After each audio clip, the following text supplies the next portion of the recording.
एक ऐसी जमीन जहां कभी मुसलमानों ने इल्म और ताकत का जादू बिखेरा। 711 में एक छोटी सी फौज ने जिब्राल्टर पार किया और तारीख बदल गई। यह कहानी है तकरीबन 800 साल की जीत की, निजाम की, रोशन इल्म की, और आखिर में सवाल की यह है स्पेन और मुसलमानों के दरमियान तारीखी जंग की असल कहानी 7वीं सदी के आखिर में, जब नॉर्थ अफ्रीका में उमैयद खिलाफत का राज था।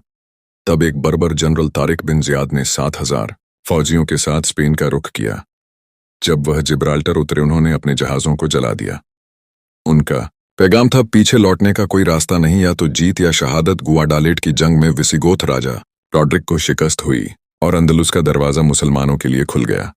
अगले कुछ सालों में मुस्लिम फौजों ने लगभग पूरा आइबेरिया फतेह कर लिया। इस नए इलाके का नाम रखा गया अल अंदलुस। कॉर्डोबा, सेविला और ग्रेनेडा जैसे शहर तरक्की करने लगे। कॉर्डोबा दुनिया का एक सबसे रोशन शहर बन गया। यहाँ लाइब्रेरी, यूनिवर्सिटी, अस्पताल, हमाम और मस्जिदें थीं।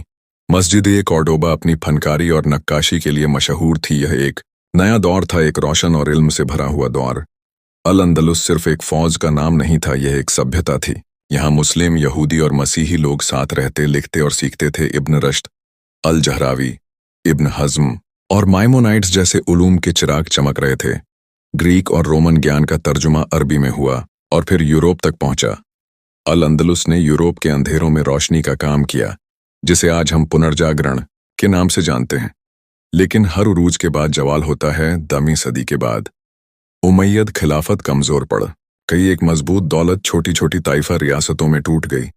ये रियासतें आपस में लड़ती रहीं और उनका यह आपसी तनाव उत्तर के ईसाई राजाओं के लिए एक मौका बन गया। उनका मिशन था रिकॉन्किस्टा, स्पेन को ईसाई शासन में वापस लाना। सबसे पहला बड़ा नुकसान हुआ 1255 में, जब टोलेडो ईसाइयों के हाथ चला गया। उसके बाद कई कईले गिरते गए। 1212 में लास नवास दे टोलोसा की जंग में मुस्लिम फौजों को भारी शिकस्त हुई। मुस्लिम हुकूमत सिर्फ दक्षिण में, खासकर ग्रेनेडा तक सिमट गई। अब अल अंदलुस का आखिरी मरकज था ग्रेनेडा। यहाँ नासरी सल्तनत ने कुछ अरसे तक ईसाई ताकतों का मुकाबला किया, लेकिन 1492 में फर्डिनेंड और इजाबेला, कैथोलिक स्पेन के बादशाह, ने ग्रेनेडा का घेराव किया।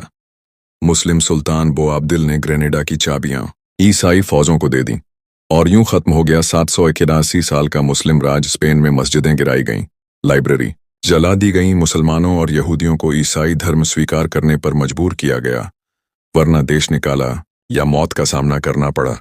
स्पेनिश इंक्विजिशन ने सब कुछ बदल दिया, लेकिन आज भी स्पेन की हवाओं में अल अंदलुस की खुशबू है। अल्हाम्ब्रा का किला, कॉर्डोबा की मस्जिद, सेविला का अल्काजार, ये सब उस रोशन द्वार की यादें हैं। स्पेनिश जुबान में आज भी अरबी के लफ्ज़ हैं, म्यूजिक में अंदलुसी सुर हैं, और यूरोप का निजाम उस इल्म और फलसफे पर खड़ा है जो कभी मुस्लिम स्पेन ने दिया था। अल अंदलुस की कहानी सिर्फ जीत और हार की नहीं, ये तालीम, तहजीब और ताकत के साथ साथ इंसानियत और साझा विरासत की कहानी भी है। अगर आपको यह सफ़र पसंद आया हो तो लाइक करें, सब्सक्राइब करें और कमेंट में लिखें आपको अल अंदलुस की किस बात ने सबसे ज़्यादा हैरान किया।